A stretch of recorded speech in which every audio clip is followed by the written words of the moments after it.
73 Kirin Saga Capítulo 251 Ascensão no Leste. Um autor, El sublinhando Dom. Esse capítulo veio de novelfull.net. Por favor confira o site, link na descrição.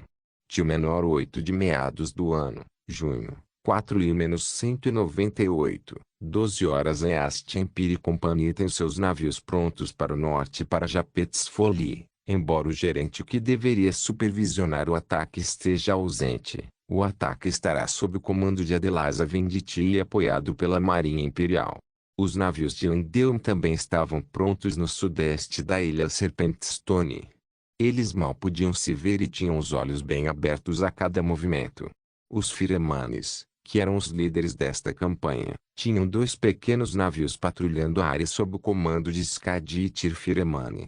Todas as partes estavam prontas para a chegada do último jogador neste dia. A Dari Dragon Company pode parecer insignificante comparada a eles, mas havia um certo navio que pode lidar com todas as defesas estabelecidas pelos piratas Bloodworkers. Falando nisso, os Bloodworkers e os Bloodsails estiveram sob cerco por 2 meses até agora. Ainda assim, eles foram muito animados e conseguiram convidar muitos aliados também. Havia vários piratas argonianos na ilha e certamente havia alguns navios escondidos no nordeste de Japet's Folly. Então finalmente estamos aqui. Prepare-se para proteger o terreno antes dos imperiais. Não menospreze o pirata também, mas certifique-se de não deixar os imperiais tomarem a terra primeiro. O comandante Stormcloak estava entre seus 20 e poucos capitão de navio e começou a traçar um plano. Comandante, e quanto ao Interhold?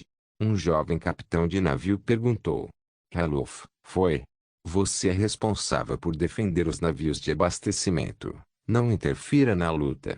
Mas a Dari Dragon Company é conhecida por ser difícil de lidar. Eles estão lá apenas porque Japet's Folly faz parte de um Interhold e o Jalo não tem nenhum barril flutuante para falar. Portalos, cuide de seu posto e concentre-se nos imperiais. Por outro lado, os imperiais estavam tendo uma conversa semelhante. Adeliza Venditti e o comandante imperial reuniram cerca de 30 capitães de navios em sua nau capitã e discutiram o plano. Os navios de Endeum atacarão a ilha de Japet assim que as pessoas de Winterhold chegarem. Não estou dizendo que devemos correr com eles para a ilha. Deixe-os levá-la e vamos atacá-los por trás quando enfrentarem os piratas pela frente. O comandante sugeriu. Obrigado, comandante. A East Empire Company agradece a ajuda. Adeliza Venditti, superintendente da segurança da companhia, se pronunciou. Ouvi dizer que a senhorita Vessi partiu para o Interhold em um barco patrulha. Tudo bem se ela for deixada no território de um concorrente. Um jovem oficial Nord falou. Advar, foi.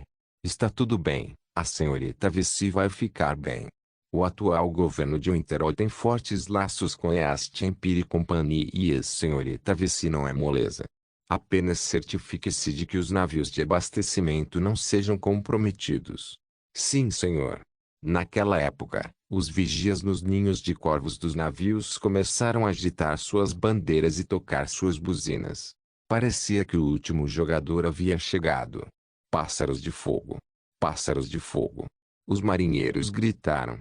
Já era hora.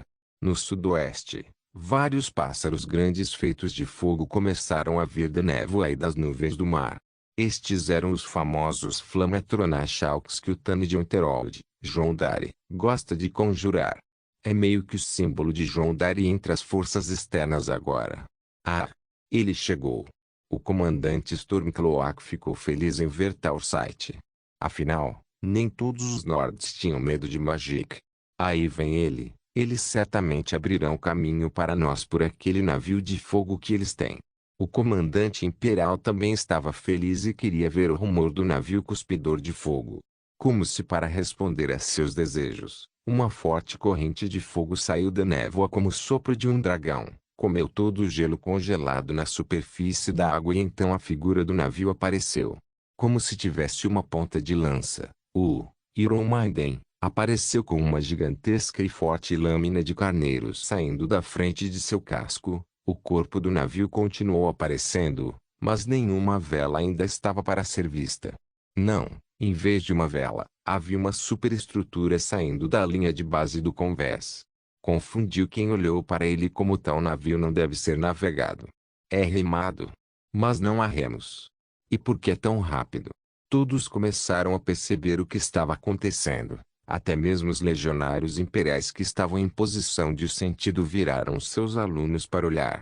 O Iron Maiden saiu completamente da névoa. Era do tamanho de um brigue, mas tinha um carneiro feroz e forte e uma figura de proa de uma guerreira nua segurando massas. Como o navio se movia e por que é tão rápido foi a questão do dia, mas não acabou aqui. Dois navios menores apareceram e eles não eram tão intimidantes a princípio. Sua velocidade era algo diabólico. Eles estavam se movendo e pulando na água pela velocidade em que se moviam. Isso não era mais chamado de navegação. Esses navios fizeram um barulho estranho que provavelmente estava relacionado ao segredo de seu movimento, mas não houve tempo para pensar, pois mais choques se seguiram. A Roaring Flame, a Wintergrace e a Thunderurat apareceram. Eles tinham arietes decentes em comparação com o Iron Maiden, mas seus decks estavam todos cheios de máquinas estranhas que disparavam projéteis de fogo. Além disso, mais 7 pequenas naves apareceram e a atmosfera começou de cabeça para baixo. Mas quem disse que era o fim? Boou um forte som de trompa ecoou pelo mar. Quando os Stormcloaks e os Imperiais estavam prestes a reagir, todos congelaram. E apareceu um navio cujo nome era tão amaldiçoado quanto sua aparência. Um navio que foi projetado com tirania e crueldade para afundar navios e destruir eles. Sem nenhum ariete, mas um canhão saindo da frente do casco. A figura de proa era uma caveira com chifres usando uma coroa e gritando loucamente: a vingança da rainha Potema. Isso é muito rápido. Precisamos chegar à ilha primeiro. Esqueça o plano. Navegue. Todos os planos foram derrubados quando os Stormcloaks e os Imperiais começaram a tocar as buzinas e abrir as velas. Quem derrubou esses planos foi aquele jovem que estava de pé no topo da superestrutura de seu navio. Ele estava de pé em sua armadura preta e elmo sob um grande manto preto que tremulava com o vento. João descansou as mãos em Bloodskull que estava preso à superfície, o que lhe deu uma aparência imponente. Ao lado dela estavam Julanar e Alina. Os três tinham uma atmosfera forte ao seu redor que deixava qualquer um que os olhasse nervoso. O rosto solene de John se abriu em um sorriso assim que ele recebeu um certo sinal telepático. Dá o sinal. Velocidade máxima. Bo, 3 chifres destinados a entrar na formação designada. A imponente vingança da rainha Potema ganhou velocidade e apontou todos os seus canhões para frente. Os Gunsits e os Cruisers fizeram uma formação de flecha e navegaram pela névoa em direção a Japet's Folly. Outra buzina soou do outro lado. Era claramente o contra-ataque do piratas. Um grande número de brigos começou a fluir da névoa. Ninguém precisava adivinhar muito. Esses eram os piratas argonianos que os Bloodworkers convidaram. Não deveria o boato sobre a chama rugido se espalhar por toda parte, porque há tantos trabalhadores contratados. Aline perguntou. Ouvimos que os agentes Bloodworker que foram para mercenários contratados alegaram que os navios de bombeiros eram todos rumores infundados e que havia um forte mago de fogo nos navios. Julanar respondeu. Sim, apenas bucha de canhão para nos atrasar. Mas isso não vai acontecer. João disse enquanto parecia todo relaxado. Assim que ele olhou para frente, o Iron Maiden começou a acelerar ainda mais. Sua velocidade ultrapassou o que um navio pode alcançar neste mundo. Os piratas começaram a se sentir ameaçados por sua investida imponente e tentaram fugir do choque com o sinistro ariete do navio. Ainda assim, a nave começou a atirar bolas de fogo neles. Droga! Retorne ao fogo. O pirata se sentiu ameaçado e começou a atirar suas flechas no Iron Maiden, mas o convés era fortificado e não estava lotado.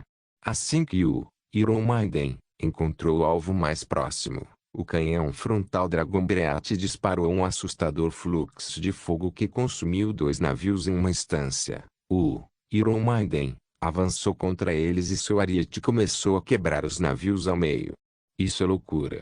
Os Turncloak e os comandantes imperiais foram ameaçados pela única performance da Iron Maiden, que parecia mais um bruto do mar do que um navio. Não demorou muito para que o Roaring Flame entrasse em ação e começasse a cuspir chamas para a esquerda e para a direita, fazendo uma nuvem de fumaça negra de cada navio que passava. A fumaça negra se misturou com a névoa do mar e a luz das fogueiras, dando ao cenário um ar de conto de fadas. O Wintergrace era um navio especializado em blitzard canons. Cada tiro de seu canhão sentinela congelava a madeira e as pessoas em um navio, com um único choque. Qualquer coisa que congelasse se despedaça imediatamente. O Thunderwrath era tão mortal, tinha muitos canhões de Tesla que rasgavam navios e os incendiavam. Os navios piratas estavam sendo obliterados em uma base louca. Até mesmo os pequenos Dari Dragon Gunships estavam usando os pequenos canhões e a incrível mobilidade que eles têm para diminuir o fardo dos grandes navios. Os navios imperiais foram ameaçados pelas ações da Dari Dragon Fleet, mas o Stormcloak não foi tão cauteloso. Embora John tenha feito um pequeno favor aos imperiais, ele tinha uma boa reputação entre os nórdicos de Endeum com toda a propaganda que pagava. Muito ouro para... Os Stormcloaks rasgaram os navios piratas em sua direção correndo com a Dari Dragon Company. No final, os três grupos chegaram às margens de Japetes Folly para encontrá-lo fortificado por muitas barricadas e armas de cerco apontadas para os navios. A cidadela no ponto mais alto da ilha parecia fortificada e pronta para um cerco. Este foi apenas o começo de uma luta sangrenta. Em uma caverna sob Japetes Folly, uma gata preta surgiu da escuridão. Ela estava usando uma coleira dourada brilhante e parecia ser cautelosa com seus arredores. Ela caminhou lentamente para explorar o lugar ao seu redor até encontrar uma maneira de seguir em frente. Oman, você quer dizer? Estou dentro.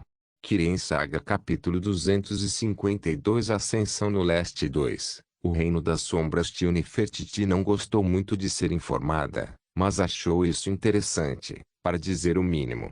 João confiou Kubiovem a ela e disse a ela o que fazer.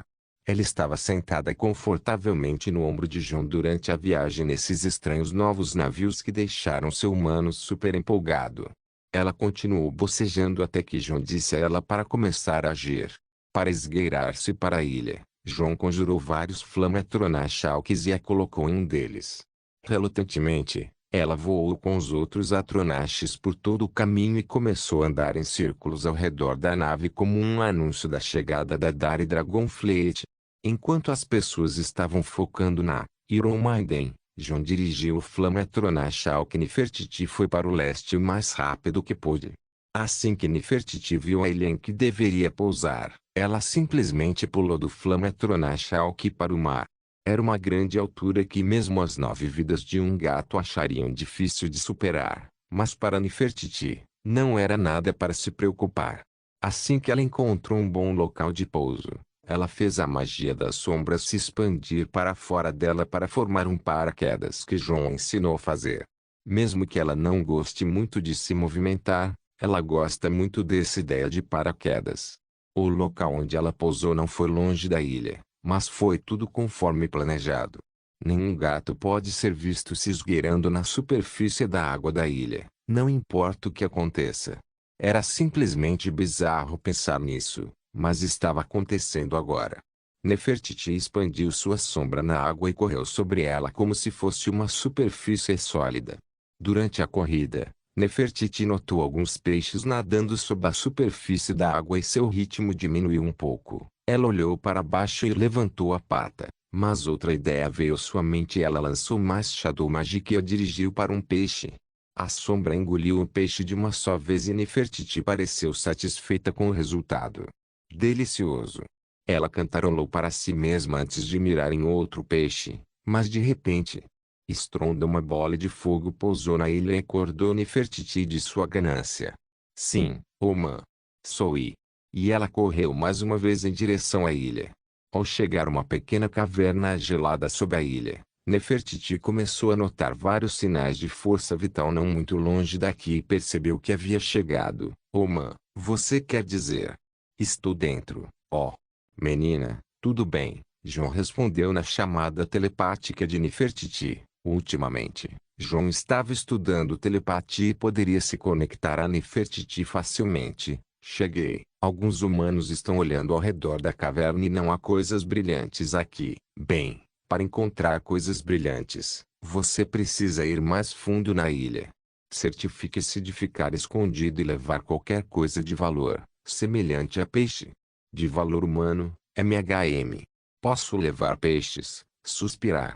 Apenas não coma muito ou você ficará com preguiça. Ok, eu estou indo. Boa sorte, seu meu Justi. João e Nefertiti desligaram e foram para suas próprias coisas.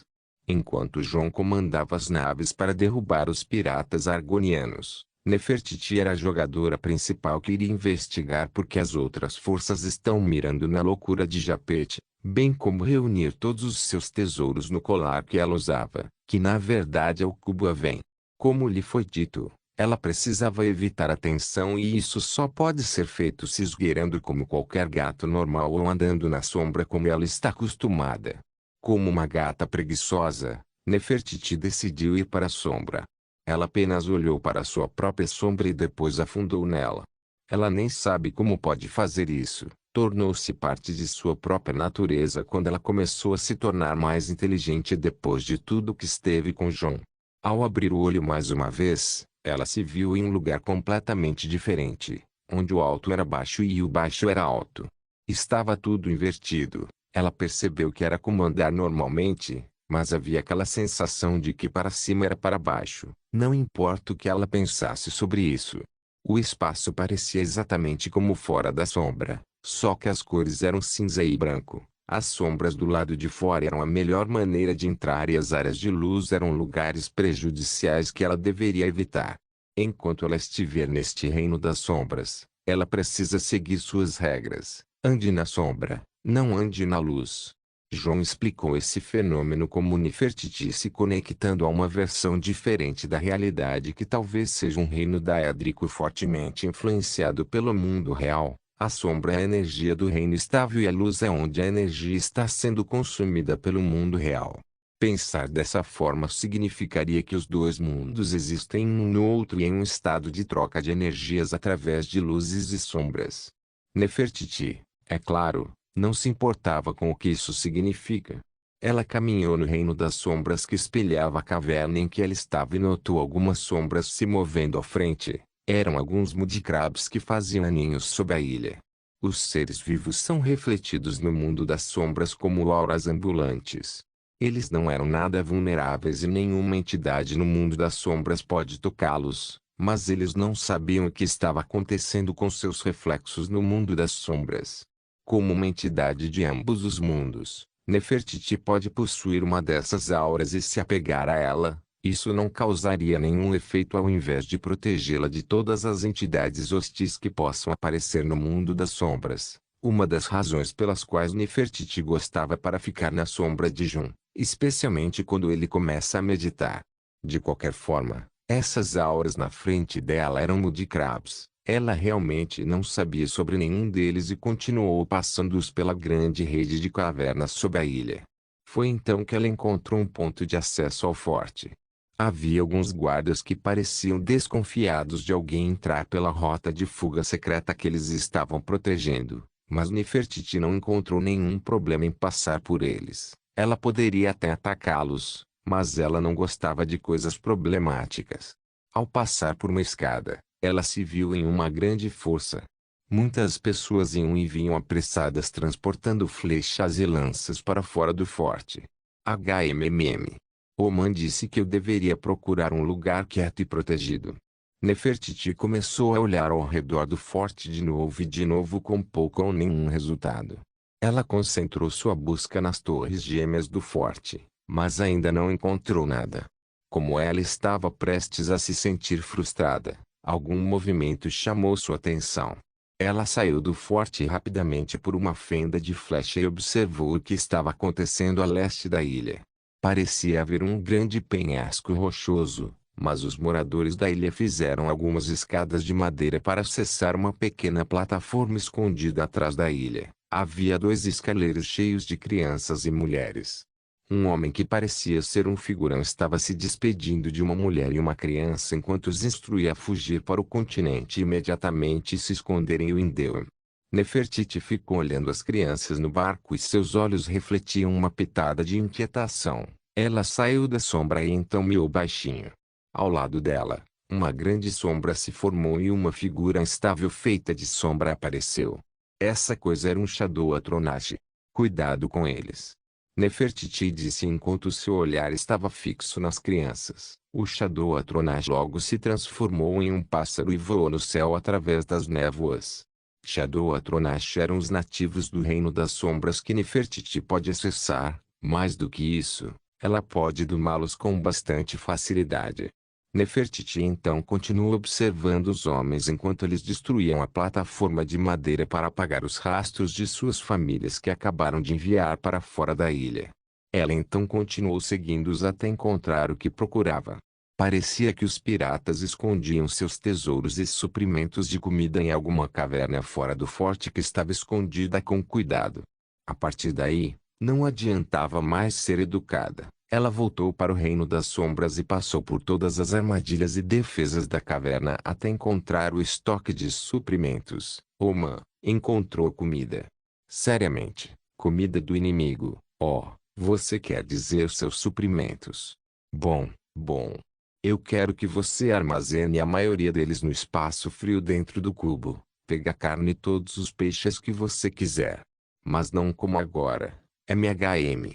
Toloma. Eu sei, você encontrou o cofre do tesouro, sim, depois da comida. Apresse-se, estou prestes a lutar para terminar por conta própria e venha imediatamente. João desligou novamente e Nefertiti começou a trabalhar. Ela começou a roubar todos os suprimentos importantes como peixe e carne primeiro. Ela deveria deixar alguns vegetais e carne para o pirata como João disse. Seu plano era não deixar os piratas morrendo de fome onde todos eles vão para fazer uma última resistência, mas para limitar suas escolhas e estimular suas personalidades criminosas a se apunhalar pelas costas.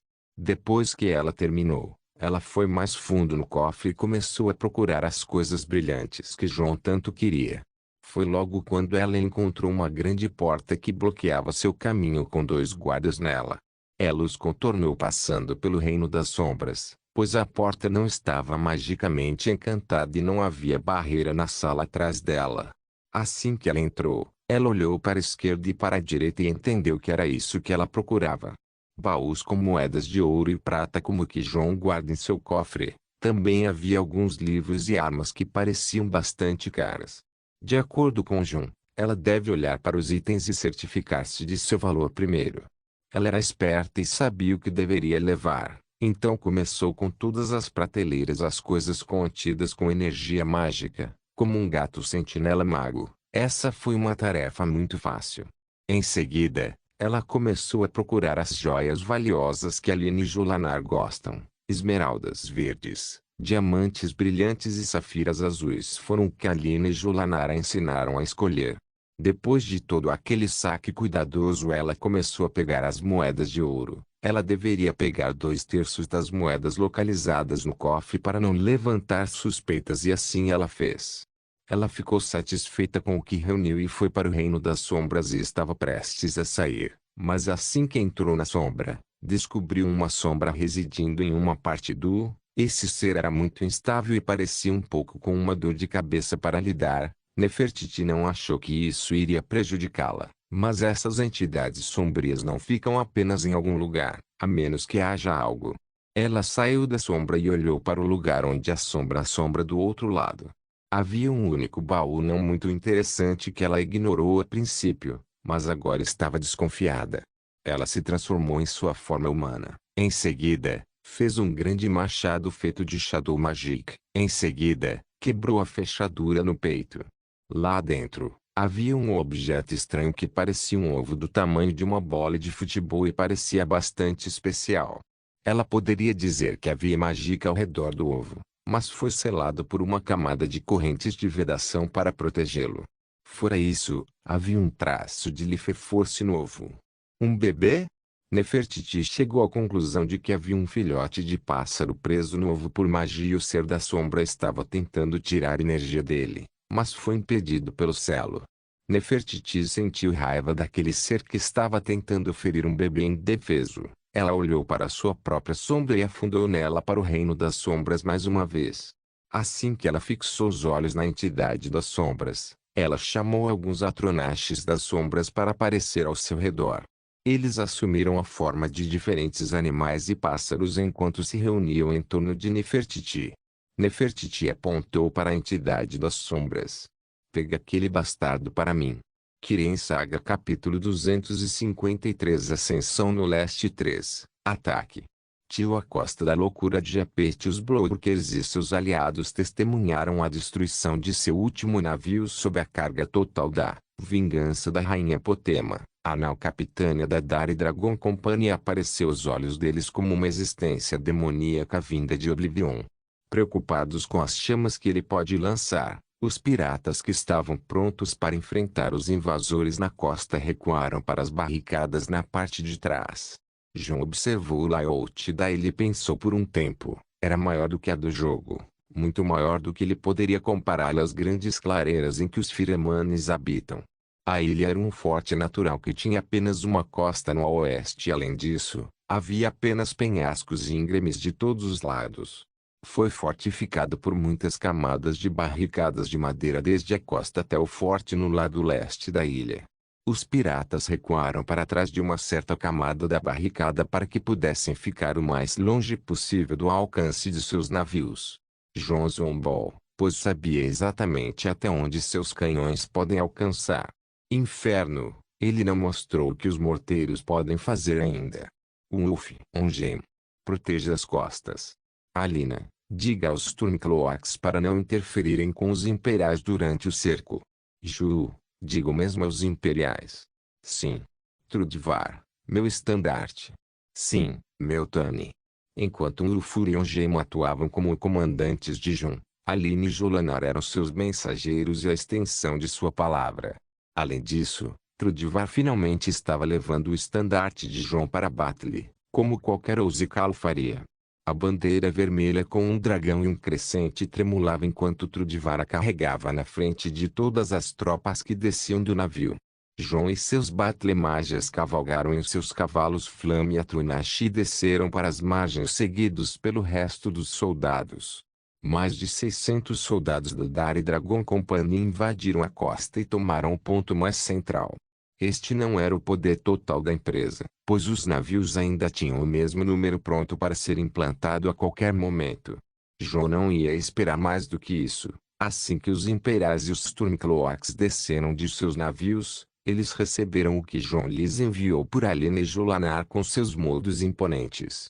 A visão assustadora dos Dari Dragon Ships fez as duas partes agirem de acordo com a vontade de John. Nós estamos prontos. Alina relatou a John. Tudo bem. Wolfur, ligue para eles. John disse. Wolfur avançou para frente em seus Tormatronash Bear e gritou. Bloodsails. Bloodworkers. Seus crimes contra Enterold, seu povo, os comerciantes pacíficos e todos os outros atos hediondos levaram a este dia. Renda-se, você pode viver. A voz de Ulfur ecoou nos cantos da ilha e todos ouviram. Os piratas ficaram com raiva de serem chamados assim. Eles começaram a gritar e xingar Ulfur, mas nenhum se atreveu a agir de verdade. Quem está falando? Uma voz respondeu das ameias da primeira barricada. Ulfur, o mestre da forja. Então John Dari mandou seu irmão conversar. Quem é você? Eu sou Aldin, líder dos Homens Livres, e este é Kjer Bloodsail, patriarca do clã Bloodsail. John observou o homem que falava. Aldin era um Redguard Batlemajo que apareceu no jogo e Kjer era um jovem que carregava as características dos Bloodsails. Qual é a sua exigência? Gritou Aldin. Renda-se. Saia lá, desarmado. Você será acorrentado, enviado para a solitude e julgado pelo grande rei Torib. Faça isso e seus homens não enfrentarão seu destino. Também suas mulheres e crianças serão migradas sãs e salvas para o sul. Kjer Bloodsail começou a gritar com Aldin e causou um tumulto em resposta ao que Ulfur disse. Aldin suspirou e então olhou para Jon e Ulfur. Ele então acenou com seu cajado e Lightning Bolt foi atirado em direção a Ulfur.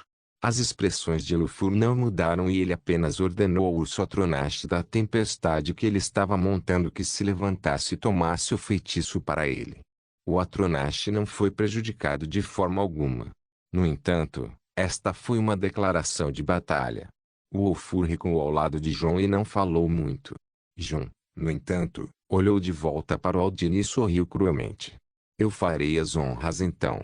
O cavalo Flame Atronash de Jon avançou alguns passos, então Jon pegou a caveira da corrupção que estava em suas costas ao lado de Bloodskull e evocou um forte feitiço com ela. Ele lançou no chão e o vazio distorceu, mas não apenas isso, a terra também estava se movendo. Este foi um feitiço de conjuração um tanto incomum. O que apareceu do vazio foi uma grande besta, algo que não se vê muito em Skyrim, mas estava bem ali nesta ilha congelada. Seu corpo emitia uma forte onda de calor revelando sua natureza como um Atronash reformado. Era um Flame Atronash Asmota. O que é um Asmota? Bem, a melhor maneira de descrevê-lo é dizer que é um cruzamento entre um lagarto e uma tartaruga que tem uma testa pontiaguda e ficou tão grande quanto um mamute. Sua concha e aparência fariam as pessoas pensarem em rochas vulcânicas, mas na verdade ele vive em Black Marsh e Umberfell. Ele atacaria mordendo, batendo, cuspindo veneno e pisoteando. A melhor descrição é uma tartaruga de guerra, a /N.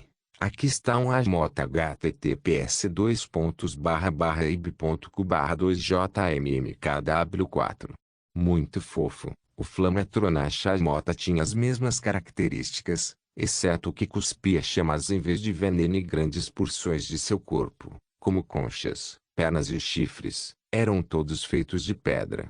A aparência de tal besta causou um grande choque para todos de ambos os lados, mas ainda não havia acabado. Jon lançou outro feitiço e convocou outro Atronash. Era um Frost Atronash Mammoth.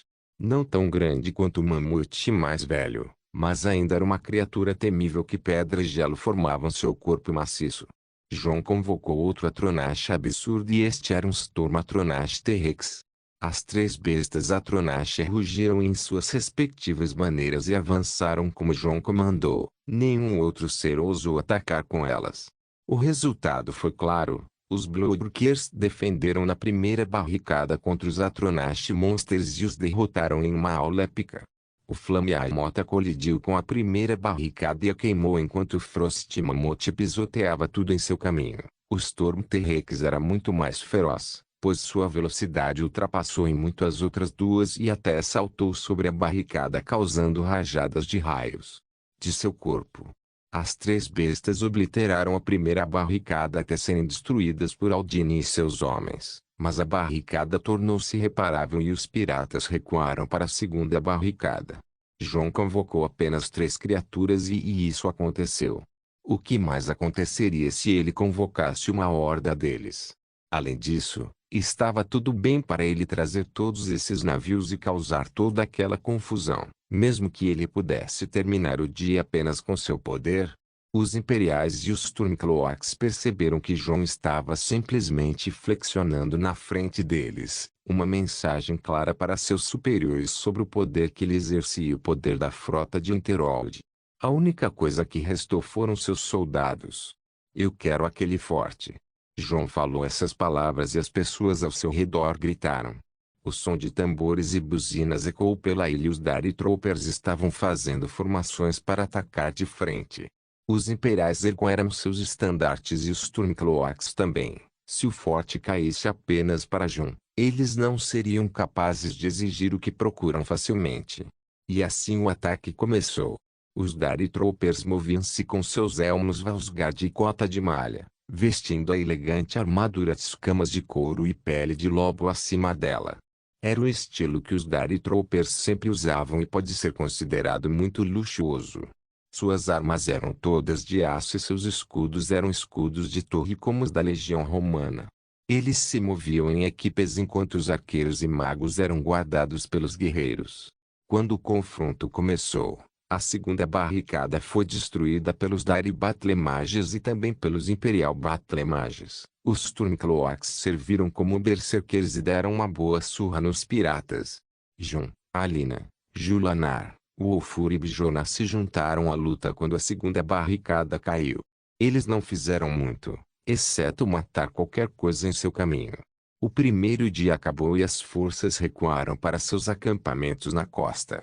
O resultado do dia foi destruir barricadas e matar um quarto dos piratas. Jon poderia ter acelerado o processo, mas seu lema era líder, não um herói.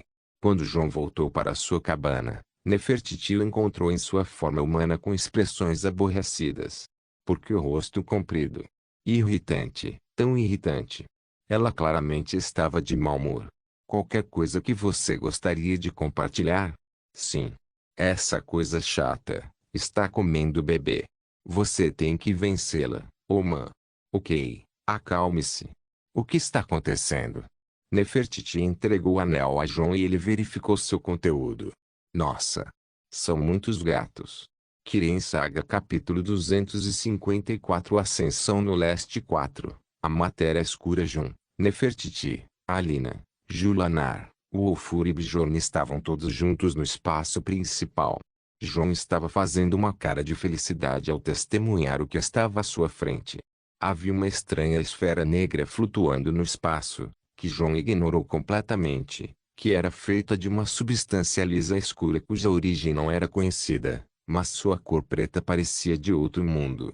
Isso não era tudo. Cercando a esfera preta flutuante, havia um grande número de gatos pretos, nos quais Jon estava focando, que pareciam Nefertiti, exceto que eram apenas pretos e nada mais. Até seus olhos eram pretos e a aura ao redor deles era semelhante à fumaça negra subindo.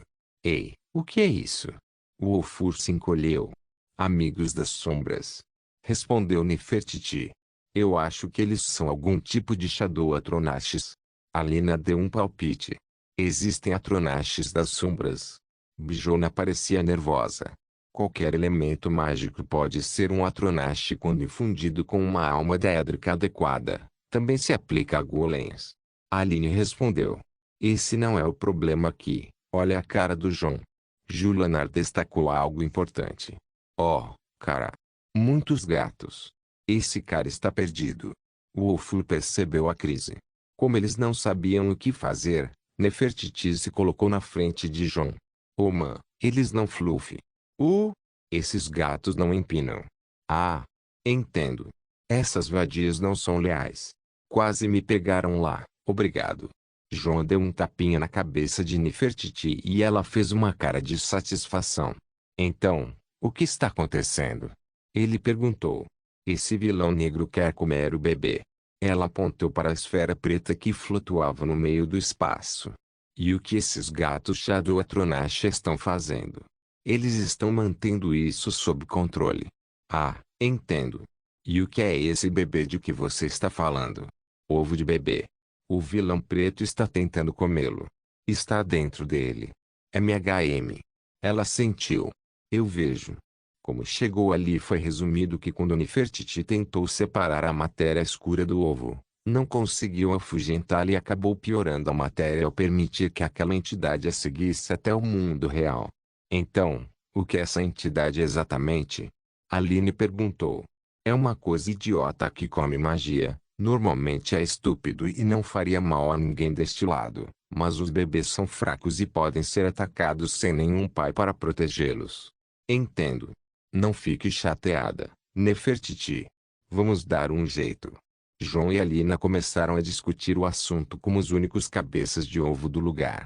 Nefertiti parecia preocupada com o ovo e seus ataques de Shadow Magic eram todos inúteis contra uma entidade das sombras.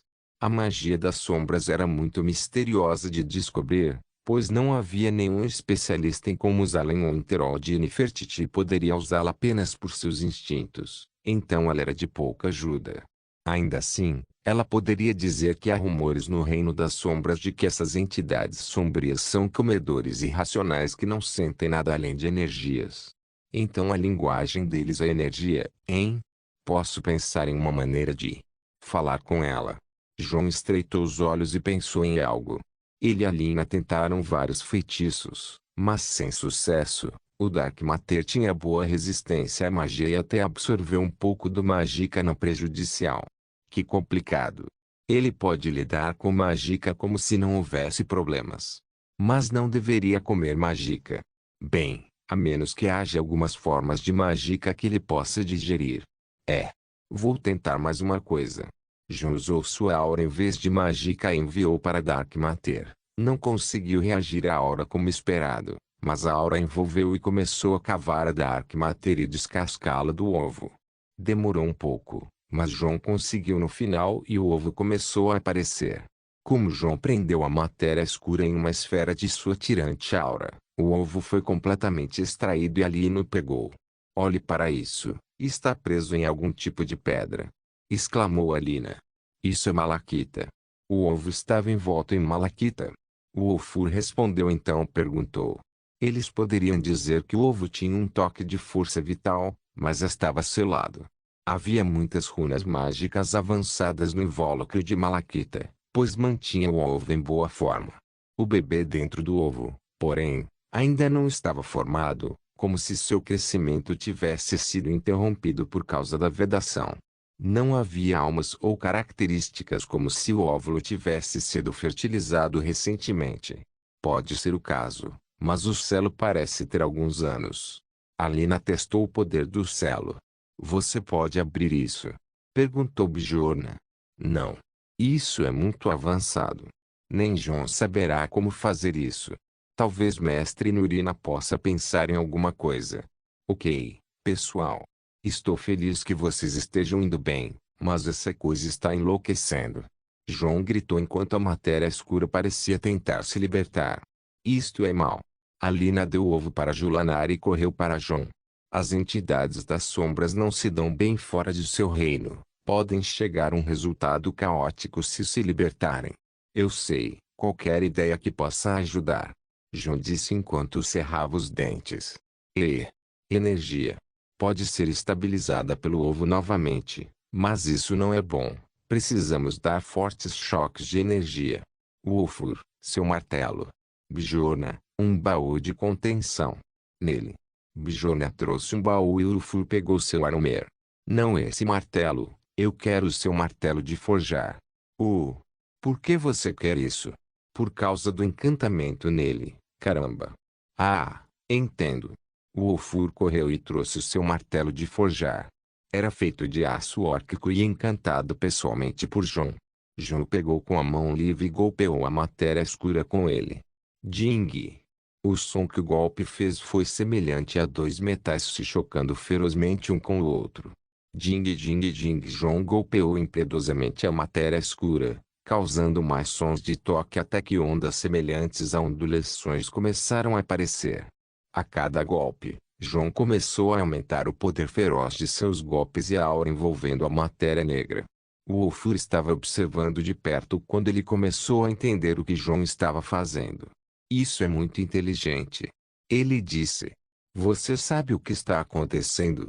Aline perguntou.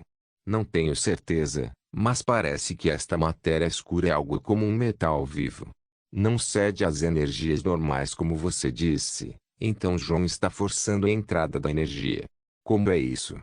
Bem, você vê aquele martelo que eu uso? Jon e eu tínhamos um pequeno segredo sobre ele. Não muito tempo atrás, Jon disse que iria encantá-lo para que pudesse produzir uma quantidade e qualidade específica de energia da Magicka do portador para temperar o metal muito melhor do que um martelo normal pode fazer. Você está falando? Sim, usando o Magicka puro que o martelo produz. Jon está fazendo algo com a matéria escura, como tentar estabelecer autoridade sobre ela. Você está dizendo que ele está se tornando um esse maior do que já é. Julanar pensou em algo e disse. Bem, eu não posso discutir com essa lógica por algum motivo. O Ulfur concordou. Jon ainda estava martelando a matéria escura até que começou a parecer um pouco cansado. Maldita coisa. Não pense que pode fazer o que deseja. Vou deixá-lo por enquanto. Jon direcionou sua aura para o baú de contenção e colocou a matéria negra dentro. Então a trancou e cancelou sua aura. Ufa! Foi um bom esforço. Ei, o que você acabou de fazer? Perguntou Bjorna. Eu estava ensinando boas maneiras. A resposta deixou todos sem palavras. Eu disse que ele está se tornando um esse maior do que já é. Julanar acertou em cheio. Então, o que você descobriu? Aline perguntou. Bem, pense nesse ser como um ser do caos. Se o deixarmos livre, um desastre pode acontecer neste mundo. Descobri que ele tem alma, então é um ser vivo, mas não tem emoções além da fome de energia. Aqui onde cheguei a uma boa conclusão. E isso é: ele pode aprender outras emoções usando sua fome, medo para ser específico. Vou enchê-lo com todo tipo de energia até transformá-lo em um cachorrinho manso. Fufufu. Então este é o prazer de domar coisas. Incrível. João disse isso com um largo sorriso. O olhar perverso no rosto de João os fez estremecer. Eu disse a você, aquela pobre matéria escura está fazendo dele um S maior. Júlio, engola em seco com certeza. Alina, então João finalmente encontrou algo que pode suportar sua irracionalidade. Wolf. Não importa o quanto ele negue, ele é como o tio João Had, um gênio em sua própria tolice. Bjorna, bata de novo, Oman. Nefertiti, além do gato zangado, todos os outros estavam preocupados com o que João estava se tornando. Julanar então notou o ovo que ela carregava e o apontou. Então, o que é esse ovo de qualquer maneira? Por fim, João pôs os olhos no ovo e o pegou. Ele examinou os selos e balançou a cabeça. Receio que nem mesmo Nurina consiga abrir isto. Sério. O mestre não pode. Sim, este é um sela de várias camadas que precisa de certo sangue para abri-lo. O sangue não é de um humano, um elfo ou um homem-fera. Provavelmente sangue de algum animal. Então o selo pode ser aberto por um determinado método, senão o ovo será destruído. Além disso, parecia que o conteúdo do ovo é realmente preservado por uma forte força vital e magia. Jun, que é um gênio encantador, analisou o selo com desenvoltura e apontou tudo relacionado a ele. Então, o bebê não pode sair. Os olhos de Nefertiti estavam prestes a ficar cheios de lágrimas. Oh. Não se preocupe, garota. Eu sei de um método para abri-lo, mas vai levar tempo. Venha o que? João pegou Nefertiti e abraçou para ela não chorar. Ela tem uma queda por crianças e ele entendeu muito bem. Mas que criatura pode nascer do ovo? Perguntou o Fur. Nenhuma ideia. João respondeu. Eu acho que é um ovo de pássaro. Disse Bjorna. Por quê? Ovos de réptil são mais parecidos com uma bola e não são tão grandes. A ave, porém, ovos têm casca dura e precisam de calor para eclodir. Com o encantamento que mantinha o ovo no frio, é mais provável que seja uma ave, mas não tenho certeza de que tipo de pássaro grande sairá de um ovo desses. Todos aceitaram a palavra de Bjorna. Como Firamani, ela criou toneladas de animais e pássaros antes, então ela era mais experiente nessa parte. Por enquanto, vamos guardar o ovo em um bom lugar. As meninas vão cuidar dele. Estou ocupado com os ovos de aranha. Então conte comigo. Exceto Ju. Vou apenas dar orientações. E Bjorna. Então. Alina